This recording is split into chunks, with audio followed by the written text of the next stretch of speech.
आज बाहेर जाऊनही माझं काहीच काम झालं नाही. Good morning friends. तर सकाळी सकाळी मस्त असा पाऊस पडला होता आणि मला या पावसामध्ये मॅगी खायची इच्छा झाली होती, म्हणून मी मस्त अशी बटाटा टाकून मॅगी बनवली.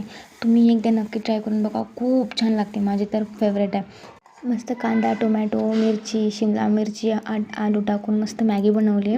त्यानंतर मी सगळे स्पायसेस ॲड केले. नंतर मी थोडं वॉटर ॲड करून मिक्स केलं. नंतर मी मॅगी ॲड केली आणि सगळं मिक्स करून घेतलं. आणि हे कच्ची मॅगी मला खूप जास्त आवडते, तर मी हे खाऊन घेतले. नंतर मॅगीमध्ये आणखी पाणी टाकलं, आणखी छान शिजवून घेतले. नंतर मी मॅगी अशी शिजून झालेली होती, तर त्यामध्ये मी कोरिंडर ॲड केलं आणि छान अशी मॅगी सर्व केली. छान अशी मस्त अशी वाफडती मॅगी रेडी आहे. अशा छान पावसामध्ये मॅगी खाण्यामध्ये वेगळीच मजा असते. माझी ते मॅगी रेडी झाली होती. मग मी मस्त अशी मॅगी एन्जॉय केली आणि मग मला दुपारी जायचं होतं बाहेर.